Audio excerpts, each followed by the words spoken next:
It's like if you're indoor all week, right, and just grinding in an office 40 plus hours a week, and then on Saturday, you go to the lake and you burn, that's a problem, right? That's not good. But that's not how we're meant to be. We are meant to live outside all day, every day, and get slow, steady exposure through seasons. We weren't meant to be, in a cave and then go get burned.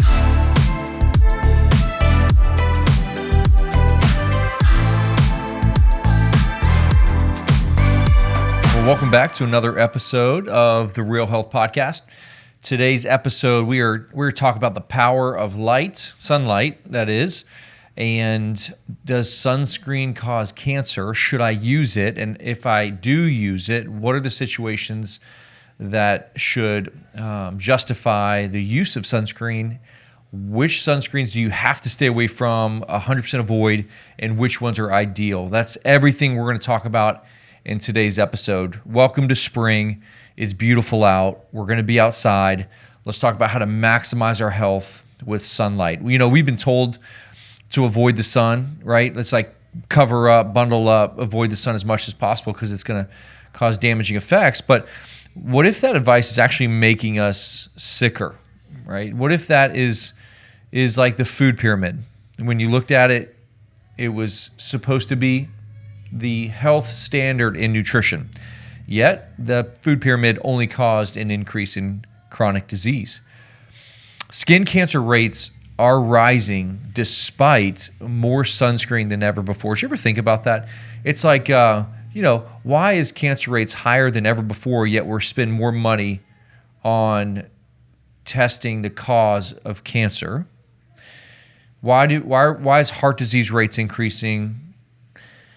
And if sunscreen was truly meant to prevent skin cancer, and we're using it more than ever, why are rates only increasing?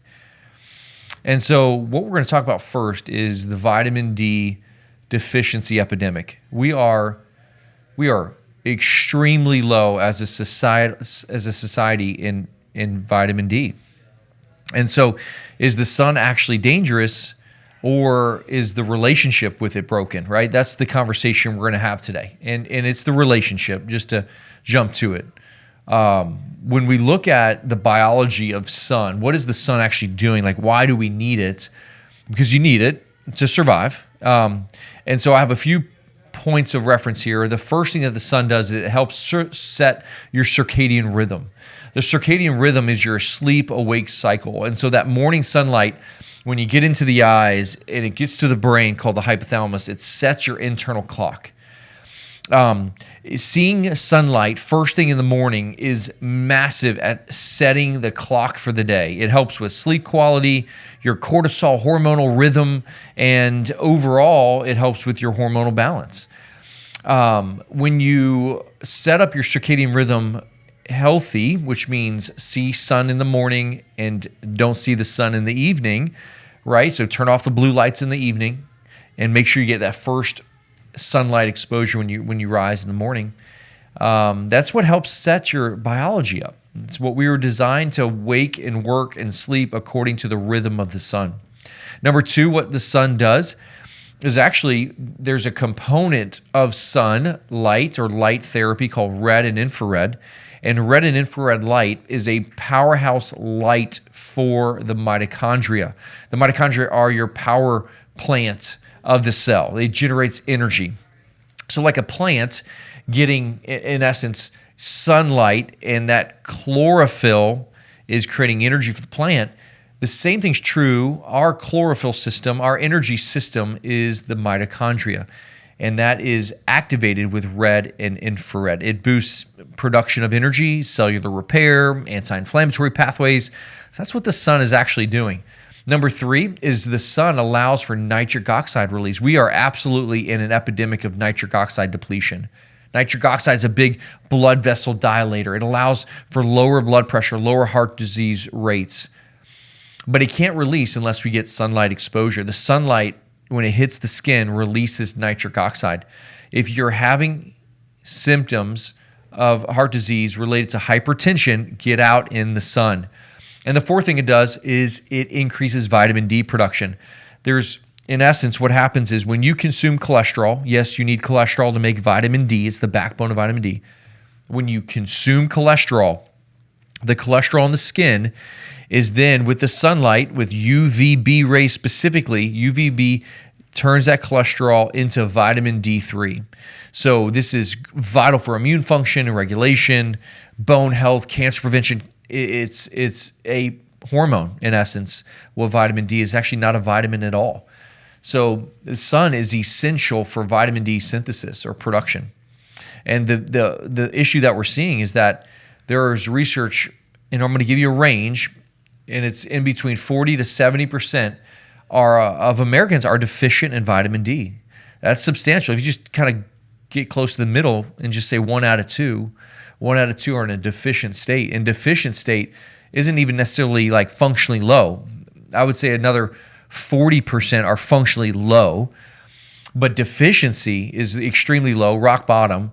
And when we're deficient to this level in vitamin D, it's linked to autoimmune disease, depression, cardiovascular risk, cancer risks increase, and you cannot get adequate vitamin D from food alone.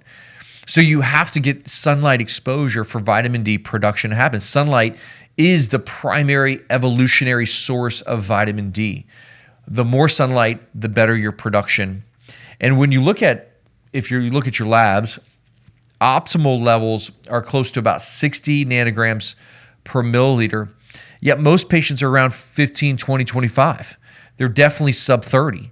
And so most of the people need to be doubling their vitamin D levels. And when you see that deficiency, you're like, oh, well, I need a supplement with vitamin D. Yes and no. You need to get out in the sun and supplement with vitamin D and then retest. So when it comes to vitamin D, sunlight is the powerhouse to make it. Getting out in the sun is necessary. And this is something that's interesting, right? I was just kind of processing this week when I was thinking about the episode. And I was like, well, if sunscreen is not reducing our cancer rates, okay, does it block vitamin D production? So when you put on sunscreen, does it stop your body's ability to make vitamin D and synthesize it? And the answer is yes. Now, not everyone covers their entire body with sunscreen, but if you did, that sunscreen is absolutely blocking UVB. And UVB is necessary to react with cholesterol and make vitamin D. So a chronic deficiency is absolutely linked to sunscreen usage. And, the problem with the sun and sunscreen is we shouldn't fear the sun. The sun is healing for the body. So it's not like the sunlight is bad. It's how we use it. It's like if you're indoor all week, right, and just grinding in an office 40 plus hours a week, and then on Saturday you go to the lake and you burn, that's a problem, right? That's not good.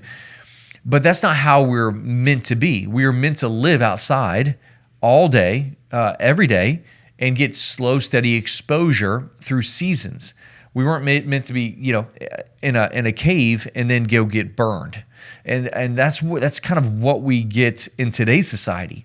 So there is an ideal gradual exposure that isn't going to link itself to sun damage, which is a problem, and it's going to be essential biology of slow sun exposure.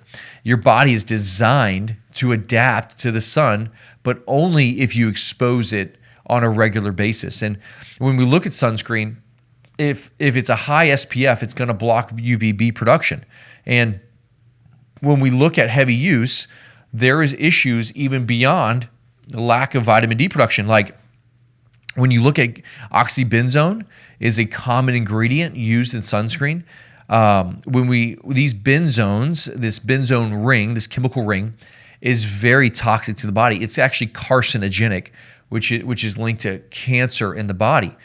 So when we put this oxybenzone type active ingredient on our body, it's not benefiting us.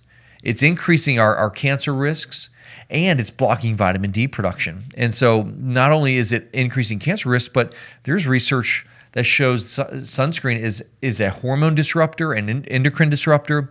It's linked to cross-reacting and creating inflammation within your cells, cellular stress, hormone imbalances, right? There's a lot of problems that can happen from chronic, I'm going to say, bad sunscreen, right? So what we want to use instead, because there is a time at which where if you're going to be out in the sun for a very extended period of time and you haven't conditioned through melanin production, you haven't conditioned your skin, then you're going to need sunscreen or you're going to need body coverage. So what are some alternatives? And there's two main ones. It's called zinc oxide or titanium oxide. And really the way they work is the molecule of zinc and titanium oxide are so large they don't actually get absorbed into the skin at all. They stay on the surface of the skin. Well, how do you know that? Well, you're white as a ghost. It's kind of the negative, right? You put on this like natural sunscreen and you're like, I can't rub it in. It's not being absorbed. You want to know why? Well, it's not going to get absorbed. Okay, the zinc oxide, titanium oxide, it does not get absorbed into the skin, so you're just gonna be white. All right, that's the problem with it. That's the downside, and I get it. You're like, oh, that's terrible, but it is a safer, healthier option. And hey, if you're already pale as a ghost, right, because you've been inside, well, who cares? You're just a little bit whiter. And so I would suggest if you were looking at healthy alternatives to sunscreen, make sure you look for a zinc or titanium oxide. As this sits on the skin, it doesn't get absorbed systemically. It still blocks your UV rays and obviously has a lower toxicity profile. So getting sunlight is essential to our biology. It's essential to our circadian health, vitamin D production. That red infrared from the sun is essential for mitochondrial production. You got to get it, right? So what do we start with? So my recommendation based on your skin type is anywhere between 10 to 30 minutes a day. So if you can get 10 at the minimum, up to 30 minutes of sunlight a day over as much of the body as you can, right? So if you're in the backyard, take the shirt off, get in a bathing suit, whatever, just try to get as much body exposure as you can. Prioritizing the morning light, which helps with circadian rhythm, and then midday light is great for vitamin D production. Build up slowly, okay? So stop exposure before the skin turns pink. When the skin starts to turn pink, you're overexposed. You got to make sure you get out of the situation, okay? But if you slowly titrate your time up and build up that melanin production, you will develop some resistance to obviously sunburning. So build your tolerance gradually over time, and now's a great time since the sun isn't too quote unquote like strong or near to the Knoxville, East Tennessee area. Sunscreen. When do you use it? Well, obviously when there's long exposure and high UV index. And make sure you choose a mineral-based zinc oxide. And then support the skin internally, right? The skin needs it needs properties to function. It's an organ. It needs nutrients. What nutrients does the skin need to avoid burning? Omega-3 fatty acids is probably at the top of the list. Okay, so fish oil. Number 2, vitamin C and vitamin E. Antioxidants are fantastic.